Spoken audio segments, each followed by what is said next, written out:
Bonjour à tous et bienvenue sur le webinaire mené conjointement avec ICPF et Agicap, entrepreneurs, comment maîtriser votre trésorerie pour générer de la croissance. Est-ce que dans un premier temps, tout le monde nous entend?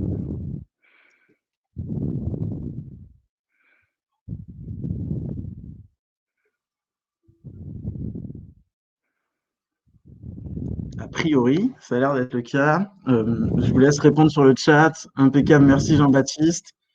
Merci Valérie, bonjour. Merci Hortense. François, c'est bon pour vous aussi? Oui, oui, très bien, je vous entends très bien. Allez, eh ben, on est parti du coup. Alors, juste en amont, quelques informations relatives au webinaire avant de rentrer dans le concret. Donc, ce webinaire est enregistré. Vous allez recevoir automatiquement un replay par mail. Donc, pas d'inquiétude sur le contenu qui vous sera fourni par la suite.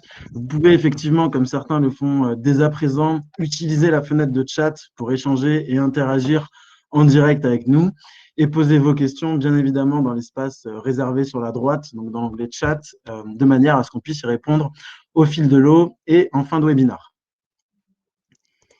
Ce que je vous propose dans un premier temps, François, c'est de vous laisser la parole pour que vous puissiez vous présenter et qu'on sache qui vous êtes, ce que vous faites. Et pourquoi j'ai choisi Agicap? Alors, je suis entrepreneur depuis 1990. En tout, j'ai été salarié 1 an et demi dans ma vie, donc je ne sais pas ce que c'est. Par contre, j'ai toujours eu une entreprise. En 90, j'ai créé une entreprise dans l'informatique de gestion. Je vendais des logiciels Sage et cette entreprise, elle est partie de zéro et jusqu'à 22 millions d'euros en 2014 quand j'ai en 2004 quand j'ai vendu mes parts. Voilà. Donc là, j'ai eu une expérience, je dirais, d'entrepreneur autodidacte parce que je n'avais pas fait d'études de gestion. Donc j'ai tout découvert au fur et à mesure euh, en matière de gestion, avec quand même des notions puisque c'était des solutions que je vendais. Voilà. En 2013, j'ai repris une structure qui s'appelait ICPF. Et là, je connais la croissance que je vous expliquerai plus tard. Et j'ai fait aussi en 2012 un master en sciences de gestion, ce qui m'a permis de comprendre pas mal de choses. Donc, je confirme que les études, ça sert. Voilà, merci. Je vous rends la parole, Mathieu. Merci François, hyper clair. Donc moi effectivement, donc je suis commercial chez Agicap depuis 1 an et demi. Je m'occupe concrètement en fait d'accompagner tout simplement l'ensemble de nos prospects et clients dans un audit déjà sur le fonctionnement actuel du pilotage de la trésorerie et ensuite en découle la mise en place d'Agicap donc pour gagner en visibilité et automatiser le suivi de votre trésorerie et l'adaptation bien évidemment de la solution aux besoins de chacun. Et on pourra y revenir un tout petit peu plus tard. Hop. Alors, juste peut-être pour vous présenter l'agenda de ce webinaire, l'idée effectivement, c'est dans un premier temps qu'on puisse présenter Agicap et ICPF. Ensuite, François aura le plaisir de nous témoigner l'importance de la gestion de trésor dans la croissance d'ICPF notamment. On reviendra ensuite sur effectivement le rôle d'Agicap dans la maîtrise de cette croissance et comment justement gagner en visibilité et anticiper plusieurs insights pour maîtriser au mieux la croissance. Et enfin, pour finir, un petit item sur la gestion de la trésorerie par les entrepreneurs avec les clés pour réussir par Agicap. Donc peut-être rapidement pour démarrer, je prends le lead. Désolé François pour Allez-y, présenter allez-y. Agicap. Donc effectivement, Agicap, aujourd'hui, on a un outil pensé pour les entrepreneurs et dirigeants d'entreprise, dans le sens où on s'est rendu compte qu'il y avait à un moment donné un trou dans la raquette au niveau de ce pilotage.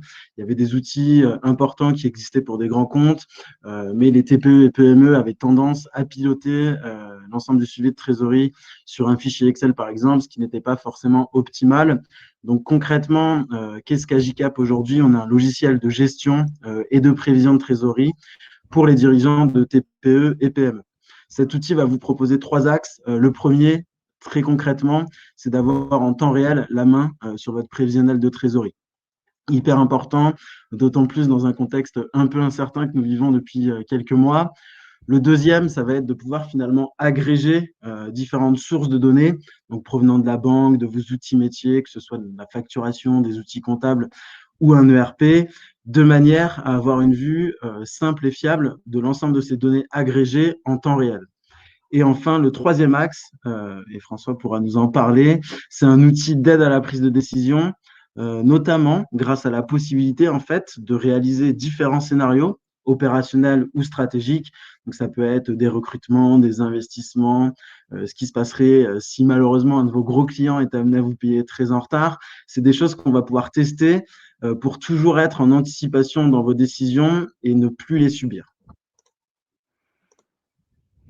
Donc, les enjeux finalement auxquels répond AJCAP, c'est ce suivi en temps réel, un prévisionnel dynamique et l'ensemble des scénarios d'impact. Voilà pour la présentation d'AJCAP. Je vais laisser du coup François prendre la main sur ICPF. D'abord, je me suis parfaitement reconnu en tant qu'utilisateur dans votre présentation. Félicitations, vous connaissez bien votre offre. Alors,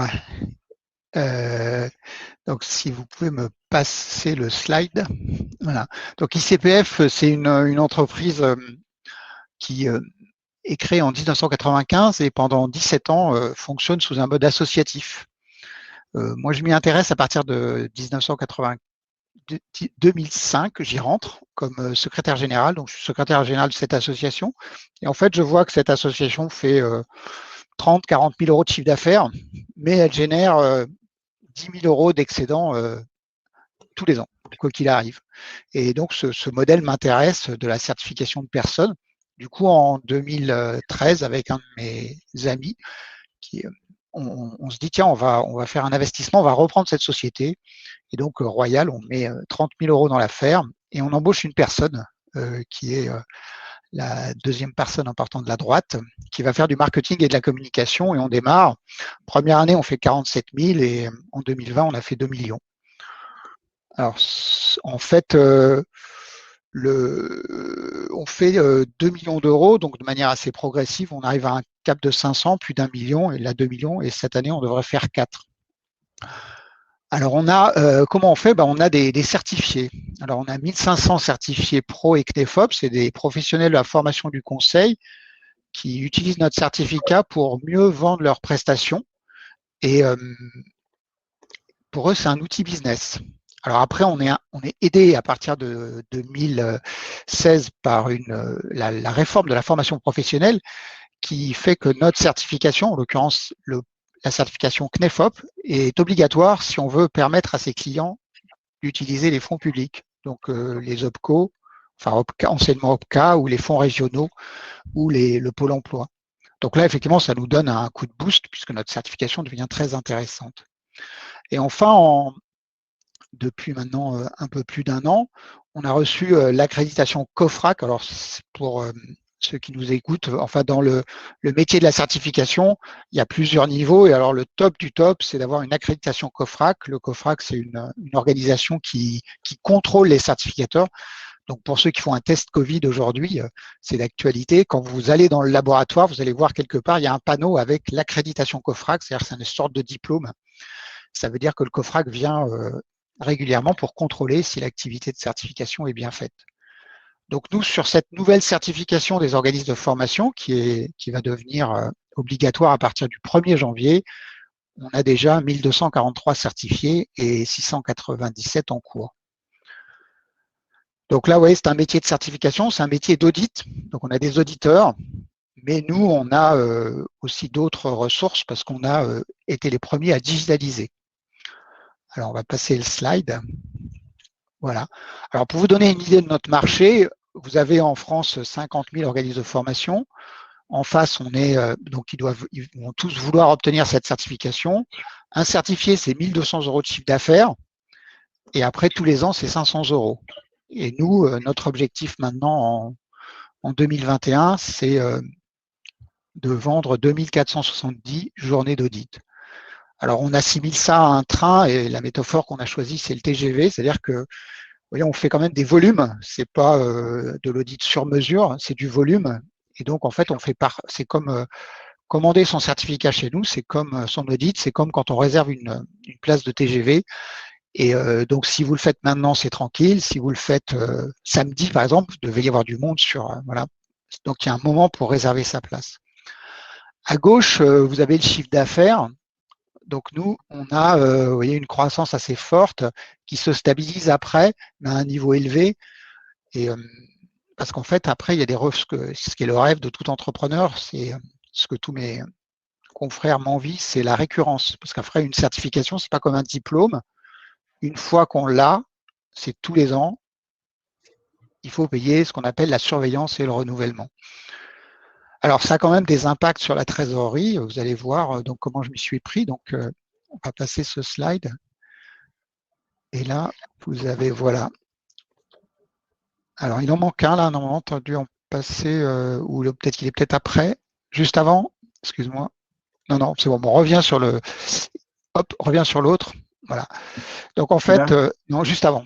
Pardon. on va y arriver, on Alors, va y arriver. ouais, excusez-nous. Alors, c'est le premier webinaire qu'on fait ensemble. Voilà. Alors, au départ, et ça, je crois que la première fois que j'ai fait un BP sur Excel, c'était en 1994. Donc, il y a des bouts de la feuille Excel de 1994 dans ce tableau de bord qui m'a pas quitté depuis parce que j'ai toujours eu les boîtes. Et donc là, sur Excel, ce que je fais, c'est je fais un budget à 3 ans avec les recettes, prévision des recettes et les dépenses et après l'excédent brut d'exploitation. Alors depuis quelques temps, j'ai un peu plus de moyens. Avant, je le faisais tout seul.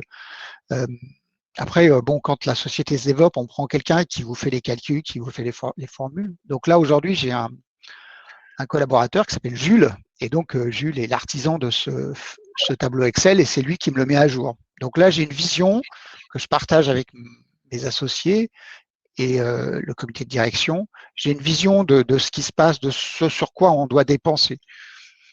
Le plus important, c'est de faire les dépenses, sachant que nous, on a des dépenses de salaire, puisqu'on a 29 personnes, du développement, en partie externalisé, mais on a 8 personnes qui développent pour notre base Noé, parce qu'on a digitalisé le processus, et ensuite des opérations marketing avec des opérations qui sont parfois lourdes à notre échelle. Par exemple, là, on a fait appel à une boîte de télémarketing qui, bon, ça nous coûte 15 000 euros par mois, et on a 6 personnes à temps plein qui appellent le fichier des 50 000 dont je vous parlais tout à l'heure.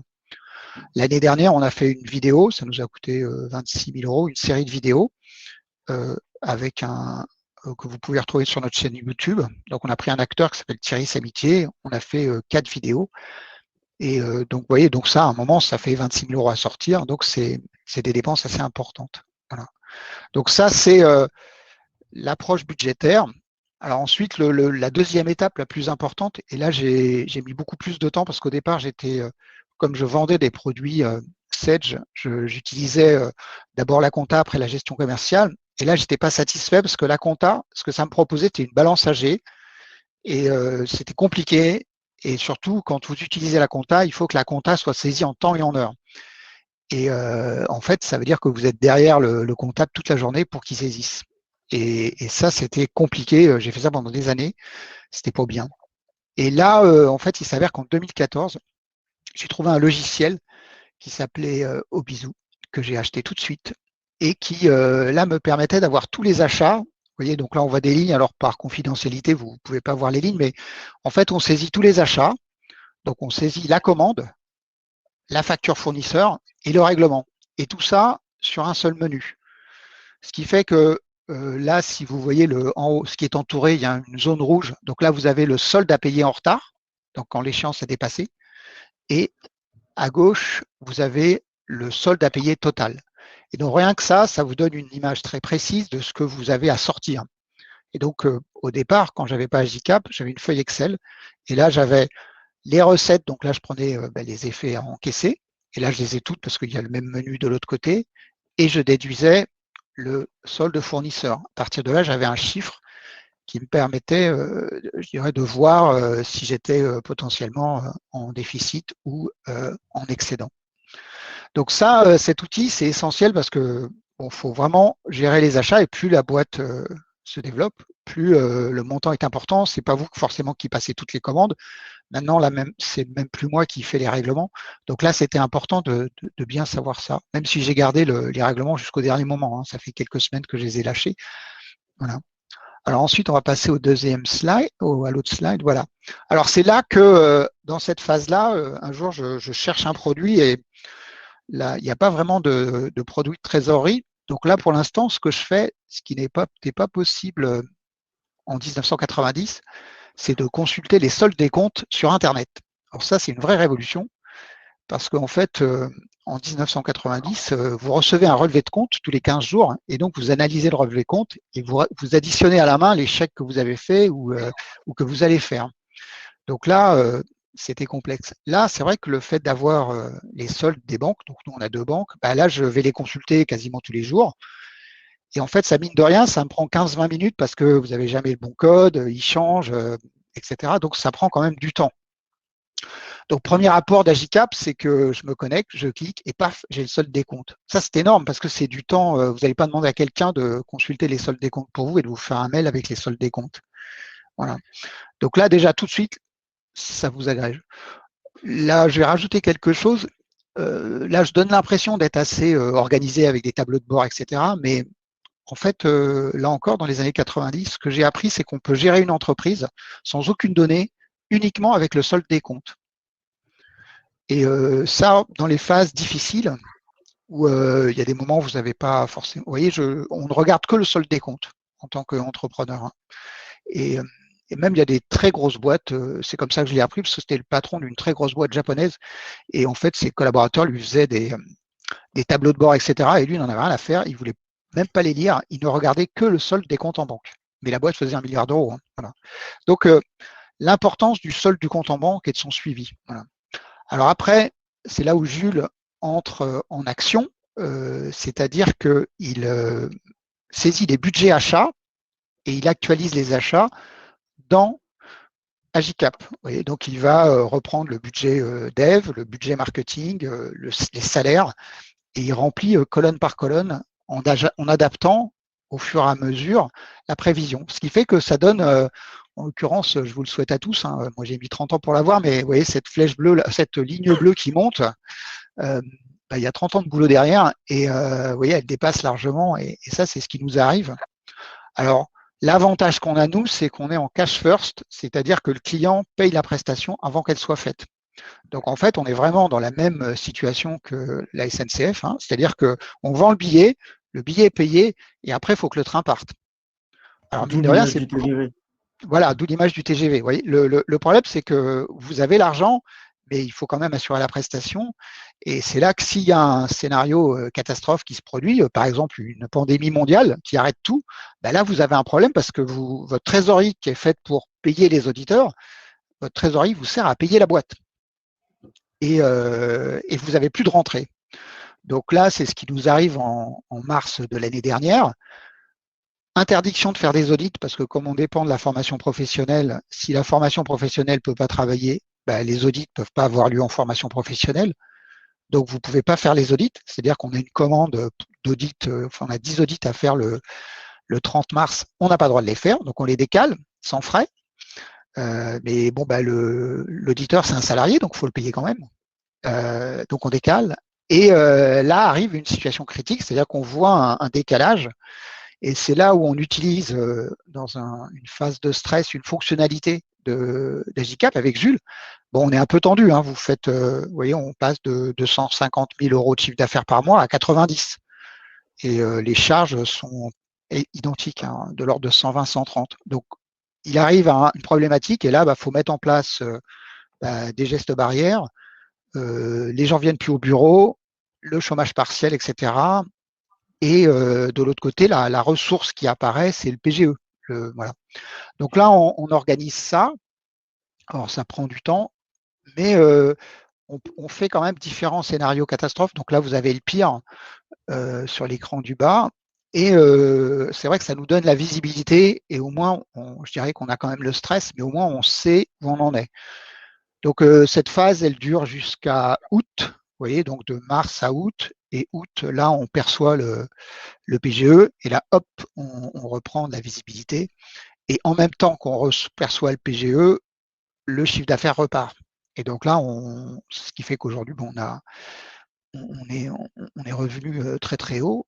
Et par sécurité, on a quand même décidé de garder le PGE pendant 5 ans, voilà, puisque bon, faut être manœuvrant, quoi, je dirais aujourd'hui. Voilà. Alors l'étape 4 qu'on n'a pas encore faite, c'est de connecter, de faire en sorte que Agicap et Obizou se parlent et que Agicap a récupéré les achats dans Obizou de manière à ce que la mise à jour soit actualisée. Voilà. Donc là, on en est cette étape-là. Donc si je conclue mon intervention, vous voyez, en fait, on est parti du solde des comptes en banque, des achats avec un logiciel qui est déjà performant parce qu'il nous donne ce que la plupart des logiciels de gestion que je connaisse ne nous donnent pas, notamment le fait que les achats de frais généraux sont alignés sur les achats d'exploitation, parce que sinon c'est deux softs différents généralement où voilà, les notes de frais, tout ça c'est sur le même, tout ce qui est achat c'est sur le même plan, donc on a une vision assez simple. Et enfin l'utilisation comme outil de pilotage, ça aussi c'est important. Et puis un dernier avantage, c'est que il y a le terme préféré on parle beaucoup de décroissance et c'est des termes à la mode. Et il y a aussi un autre terme à la mode, c'est la résilience. Et en fait, le fait d'avoir deux applications, c'est ce que mon directeur technique appelle de la résilience. Alors, je ne sais pas si ça s'applique aux applications, mais si vous avez Obizou qui plante, bah, vous avez quand même Agicap. Et mine de rien, aujourd'hui, dans ces temps troublés entre les attaques informatiques et les défaillances de certains hébergeurs, c'est bien d'avoir plusieurs applis qui communiquent entre elles parce qu'au moins, quand il y en a une qui plante, bah, l'autre continue. Voilà, je vous Hyper rends la clair. parole. Merci. Merci François. Moi j'ai quelques questions du coup. Bon, c'est vrai qu'on avait eu l'occasion d'échanger à l'époque sur Agicap. Mais si je comprends bien, donc avant Agicap, vous connectiez-vous au portail des deux banques parce que vous êtes dans deux banques différentes, hein, François? Oui, tout à fait. C'est vrai que, en fait, ce qui est, ce qui est paradoxal dans certaines applications aujourd'hui, c'est la même chose avec nous, c'est qu'il y a une utilisation qui est très ponctuelle, mais le service est très rapide. C'est-à-dire qu'on a une information tout de suite et que c'est d'ailleurs le service qu'on rend à nos clients, c'est-à-dire qu'eux, nos concurrents fonctionnent sur un mode PDF, ils envoient par mail des PDF, le contrat, la proposition. Nous, il y a tout sur la plateforme. Mais le client a du mal à voir la valeur, c'est-à-dire qu'il a du mal à voir tout de suite l'intérêt que ça représente d'aller sur un site et en 10 secondes d'avoir l'info. Il y a un temps de constitution de l'info qui était long et laborieux parce que moi, je vois sur les deux banques qu'on a, ils ont des systèmes de sécurité très complexes, donc il faut quelquefois, c'est pas si simple que ça d'avoir le solde, voilà. Et du coup, là, le fait que Agicap le calcule, ça fait gagner beaucoup de temps. Voilà. Parce que du coup, donc vous alliez sur chacun des portails des banques et derrière, c'était Jules qui remontait les données d'achat de Alors crédit. Jules est arrivé après Agicap, donc Jules n'a pas connu cette phase-là, mais oui, moi j'avais une feuille Excel et j'avais les soldes, donc je rentrais les soldes, ensuite j'allais chercher mes soldes fournisseurs, enfin frais généraux plus fournisseurs et mes soldes ventes, et vous voyez, et là je faisais ce calcul-là pour voir où est-ce que j'en étais. Donc ça me prenait 15-20 minutes par jour, et alors que là j'y vais, c'est instantané. Ouais.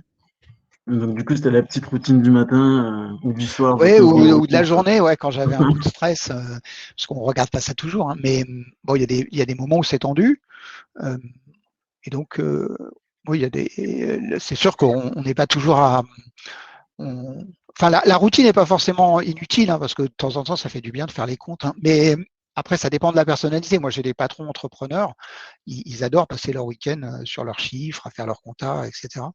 Pour moi, c'est pas mon cas, mais il y a un intérêt à faire cette routine, mais n'empêche qu'avec Agicap, on n'a pas à la faire. C'est quand c'est bien paramétré, on a la vision tout de suite. Voilà. Ok. Et du coup, en termes de scénario, je rebondis, hein, j'en profite, François. Allez-y, allez-y. Pendant le premier confinement, je comprends qu'il y a eu pas mal de scénarios mis en place, dû au contexte et au fait effectivement que l'activité était à l'arrêt. Quel type de scénario vous aviez mis en place? C'est plus des reports d'activité, En tout fait, ce qui est chômage partiel. on a, on avait fait 3 scénarios dans le sens où on n'était pas sûr. en fait, au départ, là où on a, enfin, il y a des choses qui ont marché, des choses qui n'ont pas marché. Ce qui n'a pas marché, c'est que on venait de recruter 8 personnes et qu'on en a mis 4 en chômage partiel. Et ça, c'était une mauvaise idée parce que du coup, on aurait dû les payer et les garder et les intégrer parce que du coup, quand elles sont revenues, elles étaient en décalage par rapport à ceux de l'équipe et on les a pas gardées. Donc, ça, c'est ce qui n'a pas marché. Par contre, ce qui a marché, c'est qu'on a vu assez rapidement que la crise, elle allait être longue. Alors, quand on disait long, c'est-à-dire qu'en mars, on se disait, ouais, il y en a au moins pour jusqu'à septembre. Du coup, on s'est organisé avec Agicap pour tenir jusqu'en septembre. Voilà, ce qu'on n'avait pas complètement anticipé, ça repartirait d'une certaine façon en novembre, mais ça n'a pas eu un impact significatif sur le chiffre d'affaires. Voilà. Et là, Agicap nous a bien aidé parce qu'on avait fait un scénario catastrophe où ça repartait pas. Et donc là, on se disait, bon, ben voilà, on va être obligé de réduire la structure. Et puis un scénario où ça repartait. Et en fait, le scénario plus. Et là, Agicap, ça allait assez vite parce qu'on voyait. Enfin, Jules qui maîtrise le Agicap, il va saisir des données. C'est pas très compliqué, hein, je pourrais le faire, mais il va saisir des données. Et puis il a toute sa. Il a le temps de faire ça. Puis il a toute sa science et sa technique au service de ça. Donc il voit bien les choses. Et ça nous a permis, on a pu se situer entre ces trois scénarios. Et du coup, un peu plus de sérénité et moins de tension pendant le premier confinement. Ouais, enfin, enfin, il y avait quand même, on n'était pas fiers, mais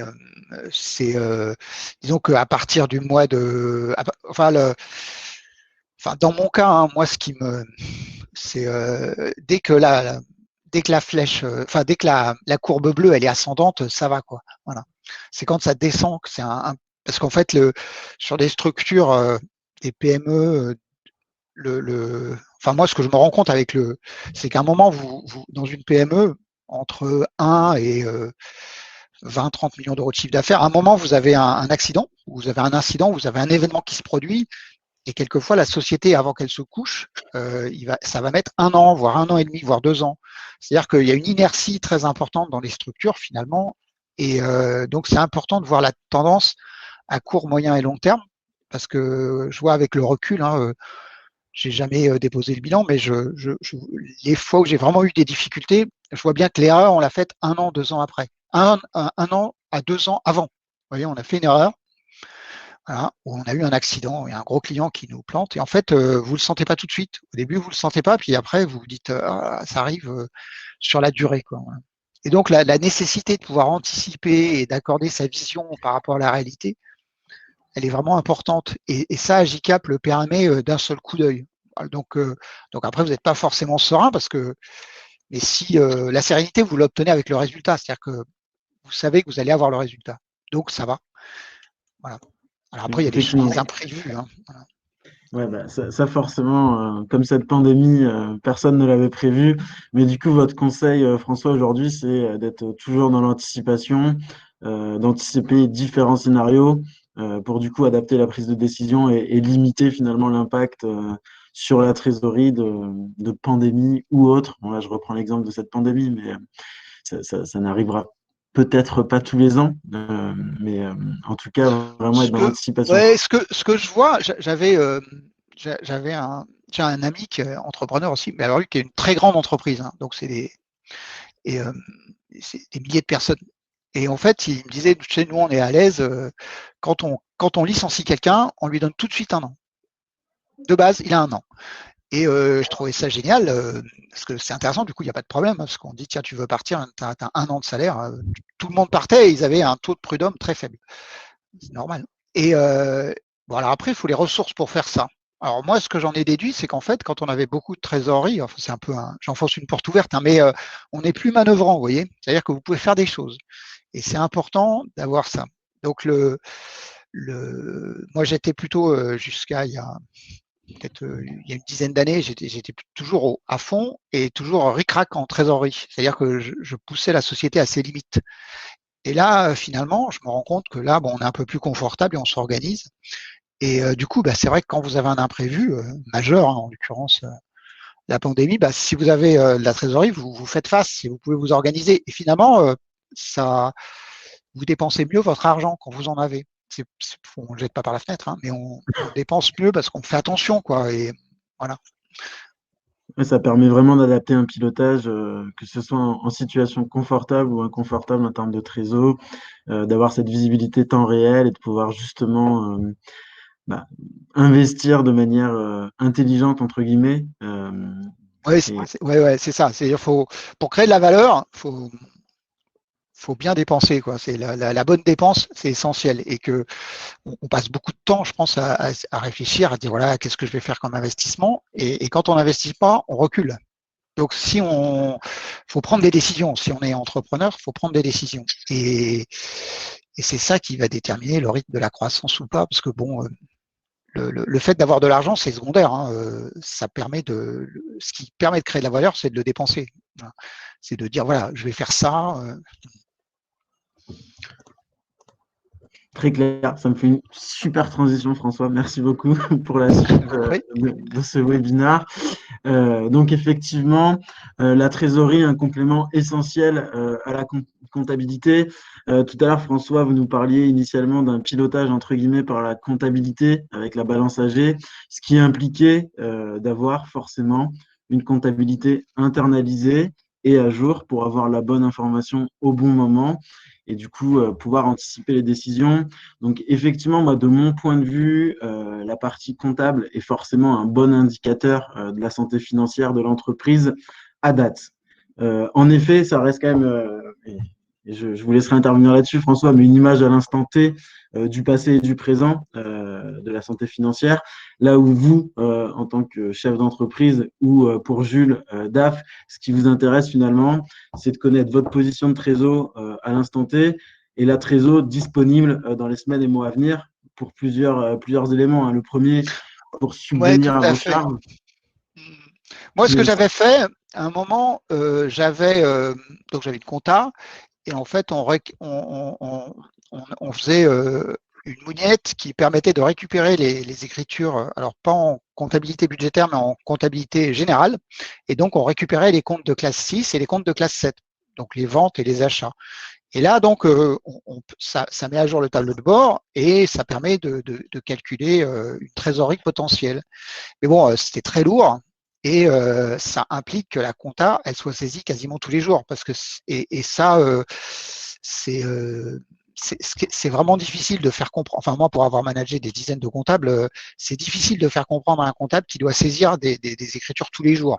S'il est dans un cabinet d'expertise comptable, c'est impossible et parce qu'il n'a pas le temps. Et si vous l'avez chez vous, bah, ça veut dire que vous lui demandez de saisir et après vous vérifiez qu'il a saisi dans le bon compte parce que quelquefois l'interprétation qu'il a du plan comptable c'est pas la vôtre. Et donc c'est très lourd, hein. C'est très lourd et ça met beaucoup de tension. Alors que là, le fait d'avoir ça en gestion commerciale, achat et vente, ce qui est notre cas, ça nous a donné beaucoup plus de dynamique.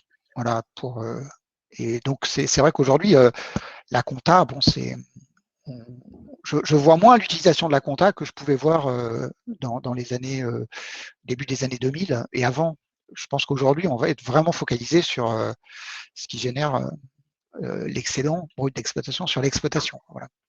ouais, puis ça vous permet vraiment, bon, effectivement, la partie comptable, c'est quelque chose, il y a un cadre légal, donc on est obligé de la maintenir à jour. Mais vous, en tant que chef d'entreprise, ce qui vous intéresse, c'est de vous projeter, avoir de la visibilité sur le futur, pouvoir subvenir aux investissements potentiels, toujours dans une logique de développement de votre activité. Euh, donc concrètement, en fait, et je vais juste récapituler finalement ce que vous avez très bien dit depuis le début de l'échange, mais pourquoi aujourd'hui se piloter à la trésorerie? On va retrouver plusieurs éléments, hein.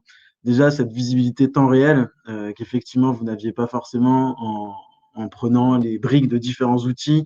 Là, en temps réel, vous allez retrouver vos positions de solde de compte en banque, les éléments provenant des achats de bisous, votre business plan de manière à projeter et avoir cette donnée en 2 clics juste en vous connectant en fait au quotidien sur Agicap. Et c'est d'autant plus important dans un environnement entre guillemets incertain, là où effectivement le bilan et le compte de résultat vont refléter une année comptable, mais pas forcément la bonne santé financière de votre entreprise dans un mois, 3 mois, 6 mois, en mettant effectivement en face tous vos engagements d'achat et votre prévisionnel d'encaissement. Donc, c'est vraiment, je pense, le premier point qui est hyper important, c'est cette visibilité en temps réel. Le deuxième point, ça va être cette capacité à se projeter. Effectivement, bah, tenir un prévisionnel à jour aujourd'hui, ça vous permet d'être toujours dans l'anticipation, d'avoir cette visibilité à 3 semaines, 6 mois, un an, de pouvoir tester différentes hypothèses et du coup d'anticiper et rectifier le tir, le cas échéant, si ça ne se passe pas comme on l'avait prévu il y a 3 mois.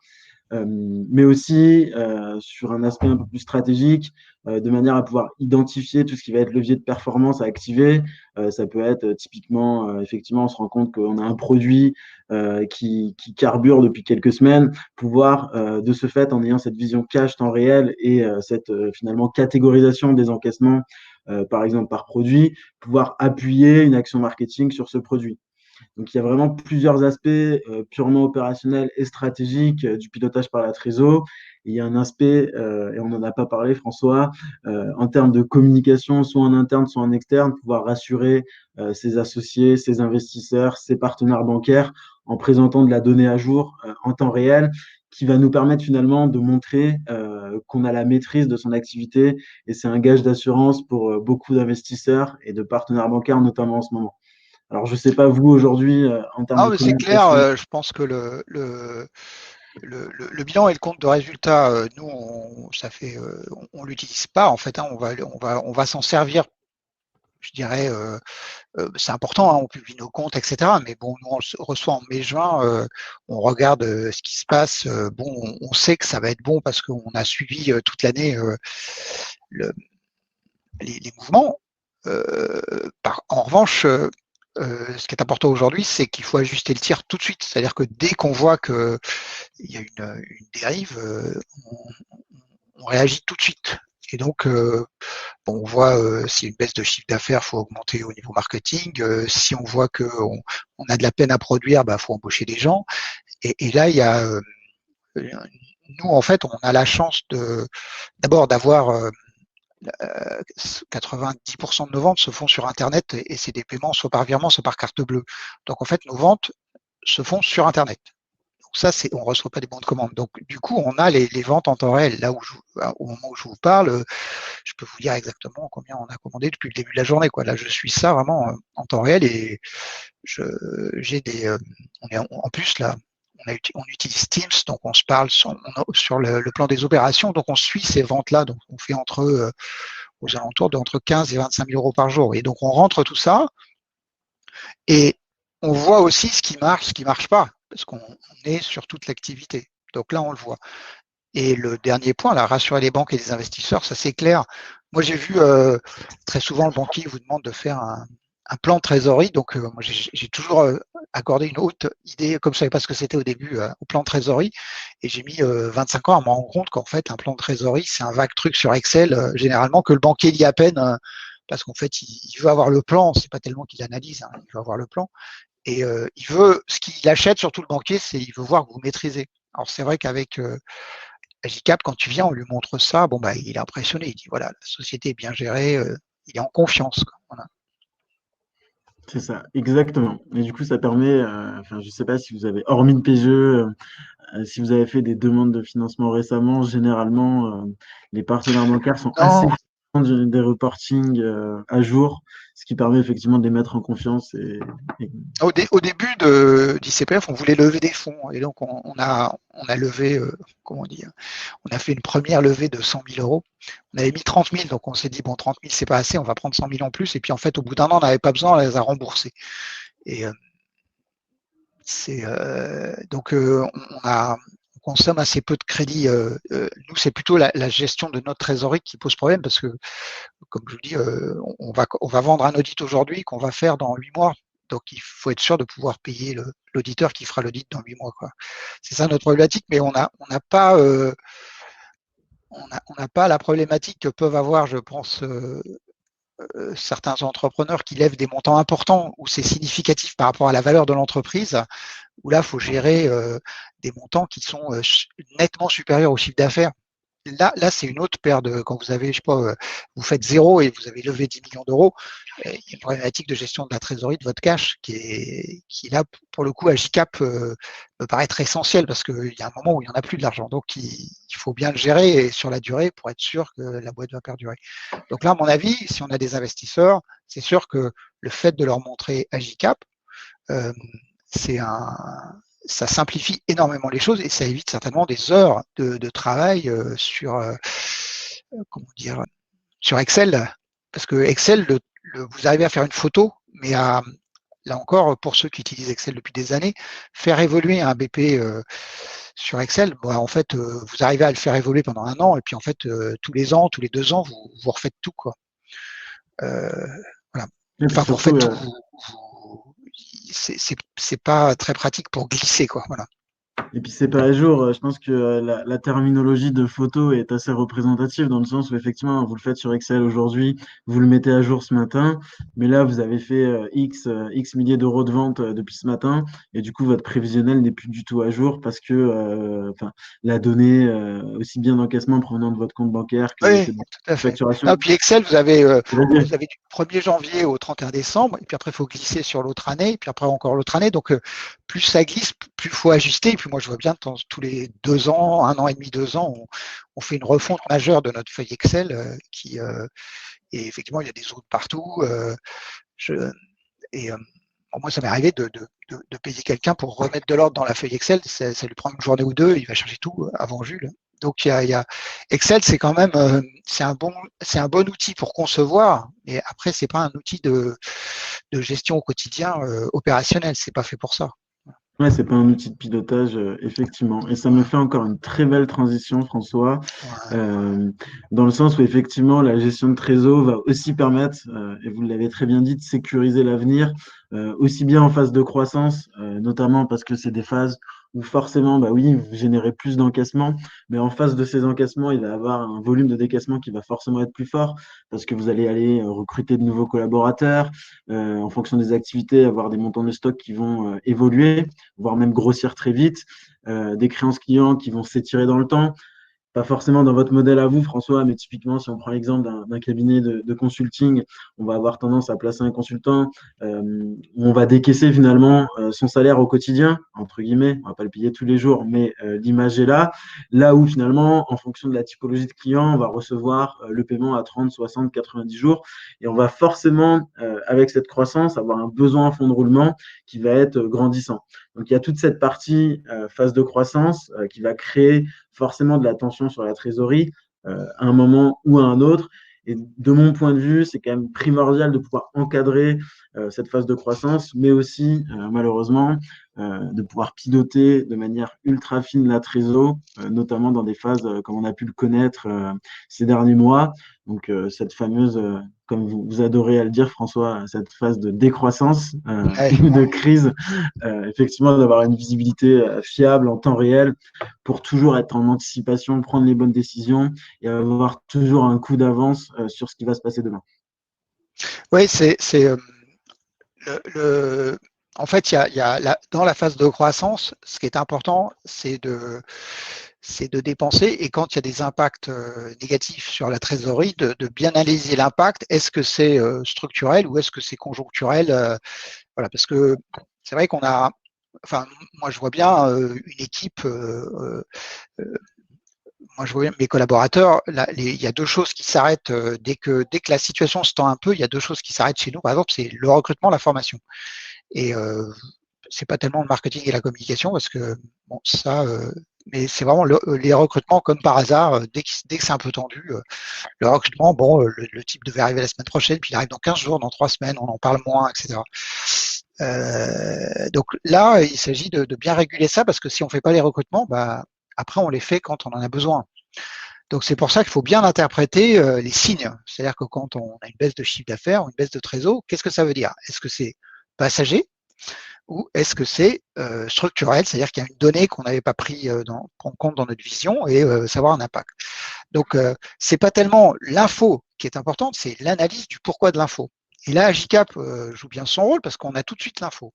Et après, on ne peut pas se dire, s'inventer l'excuse qu'il faut 20 minutes pour calculer le truc. Non, on est tout de suite dans sa responsabilité d'entrepreneur. On se dit, voilà, pourquoi ça baisse?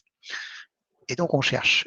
Ça, c'est important, quoi. Voilà. Alors après, il y a des phases où le chiffre d'affaires, alors nous, on ne connaît pas la décroissance, mais on connaît la stabilisation. C'est-à-dire, à un moment, le chiffre d'affaires se stabilise parce qu'on est allé au bout de notre marché, parce que nous, on est sur un marché en quelque sorte d'équipement. Donc, une fois que 40 ou 50 000 organismes de formation sont certifiés, bon, nous, on a 15% de ce marché.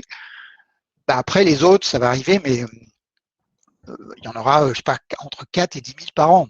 Donc, nous, on n'aura plus que, si on a 10 000, bah, c'est 1 500 clients par an, ce qui est pas mal. Si on a 4 000, c'est 700. Donc là, il y a une phase de stabilisation et c'est là où on rentre dans un autre enjeu. Et là, il y a des règlements à obtenir, la récurrence. Donc, les clients qui tardent à payer ou qui payent plus, ça, c'est un problème aujourd'hui de clients qui, en fait, quand on travaille avec des PME ou des particuliers, pour certains, pas pour tous, hein, mais l'engagement, c'est quand je paye. Et donc, en fait, c'est compliqué à gérer parce qu'en fait, ils ne se sentent pas engagés, même s'ils ont signé des contrats, ils se sentent engagés. En fait, ils renouvellent leur engagement chaque fois qu'ils payent. Et c'est une croyance forte qu'ils ont. Et c'est vrai que pour nous, ça représente peut-être 5% de nos clients, mais c'est 5% de nos revenus. Et donc, on doit avoir un process de relance important, même si aujourd'hui, on a la chance que le résultat de la relance n'a pas un impact significatif sur notre trésorerie. C'est pas significatif, mais c'est un point sur lequel il faut être vigilant. Et je pense que pour les boîtes où ils ont des montants plus importants, tant que l'argent n'est pas là, il n'est pas là. C'est une très belle conclusion, cette phrase. Tant que l'argent n'est pas là, il n'est pas là. Non, effectivement, J'ai un sentiment d'avoir un apport significatif. Je viens de trouver quelque chose d'assez important. Ouais. on tient quelque chose là, François. Oui, là, il y a un truc à faire. Ouais. Voilà. Ce que je vous propose, du coup, François, si ça vous va, c'est qu'on passe à la partie conclusion avant de passer aux questions de nos participants. Je vous laisse prendre la Oui, main, oui, François, pour la oui. conclusion. Alors, donc en fait, en 4 points, hein, ce que nous on a fait, c'est pas forcément une référence pour vous, donc c'est-à-dire que vous pouvez vous en inspirer, mais c'est d'abord on a fait un dispositif à 3 étages avec un BP, Obizou et Agicap, et que ça nous permet de suivre la gestion et d'être très réactif, très opérationnel. Ensuite, alors on n'y est pas encore complètement, c'est d'arriver à interconnecter ces 3 systèmes de manière qu'ils communiquent pour ne pas payer du personnel à saisir ou à ressaisir, parce qu'on ne l'a pas évoqué, mais c'est un risque d'erreur. Et si les applications connectent, on gagne beaucoup de temps. Le temps fait beaucoup à l'affaire dans matière de gestion. Ensuite, faut voir que même on peut oublier l'utilité et la pertinence de Agicap parce qu'en fait, on l'utilise très peu dans la journée. Moi, c'est vrai que c'est 10 secondes. Mais ça, c'est le fruit de l'efficacité. Ouais, c'est un peu comme si on pilote un avion, on est content de ne passer que 10 secondes sur un compteur. Voilà, si on y passe 2 heures, c'est embêtant. Et après, bon, c'est la sérénité, la confiance que ça dégage, ça permet la réactivité. Et ça aussi, c'est un point important quand on est dans une phase où on crée de la valeur. Voilà ma conclusion. C'est une très belle conclusion, c'était hyper clair. Merci beaucoup, François. Ce que je vous propose, c'est qu'on passe du coup aux questions de nos participants. Donc, n'hésitez pas depuis le chat, vous pouvez poser l'ensemble de vos questions. Et François et moi-même, nous ferons un plaisir de vous y répondre. On va laisser quelques secondes.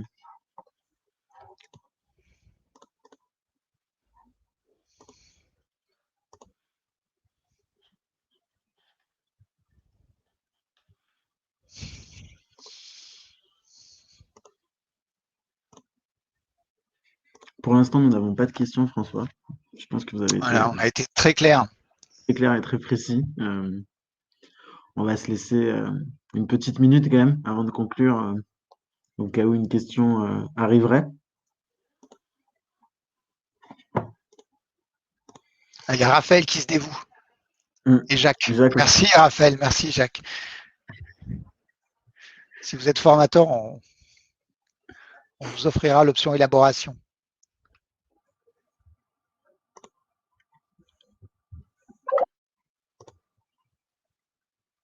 Alors, au mois, Alors, à la semaine. au mois, à la semaine, c'est-à-dire, Jacques, est-ce que vous pouvez Oui, juste alors nous, c'est la plus question, je pense, effectivement, voir le sens de la question. alors en fait, on saisit les achats au mois. Nous, ce qu'on fait quand on utilise Obizoo, les données, on les saisit au mois. C'est-à-dire qu'on va saisir les achats du mois et à ma connaissance, mais Mathieu précisera l'application Agicap et c'est bien pour au mois. Après, on doit avoir une vision de la trésorerie quotidienne. La vision elle est quotidienne parce que on a euh, on a le solde des comptes qui est récupéré en temps réel. Donc c'est même plus que quotidienne d'ailleurs. Voilà.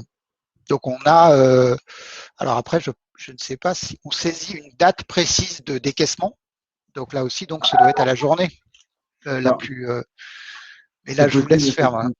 Pour rebondir là-dessus, effectivement, donc vous pouvez vous piloter aussi bien de manière journalière que de manière hebdomadaire, mensuelle ou trimestrielle et switcher en fait d'une vision à l'autre, notamment sur des périodes où il y aurait une plus forte tension sur le cash. Effectivement, ça fait sens de passer d'une vision mensuelle à une vision à la semaine de manière à avoir une visibilité plus fine, tout en sachant qu'on peut venir aussi impacter différentes factures d'achat date par date et donc avoir une vision journalière de l'ensemble des engagements fournisseurs, par exemple. Ça, c'est des choses qui sont tout à fait possibles et envisageables. Après, pour ceux qui sont intéressés, je pense notamment à Raphaël qui demande une petite démo. Vous allez recevoir effectivement l'ensemble du webinar, donc un replay avec les coordonnées de François et de moi-même. Donc, si vous le souhaitez, on peut se contacter par la suite pour programmer effectivement une présentation de l'outil personnalisée qui fera certainement plus sens en fonction de votre activité.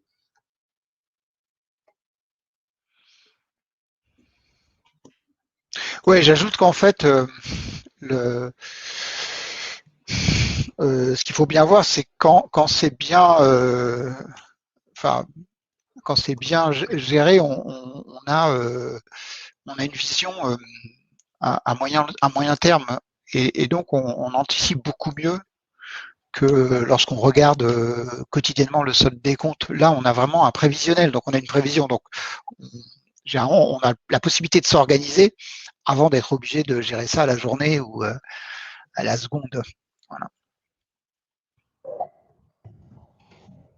C'est ça, exactement. Est-ce qu'il y a d'autres questions?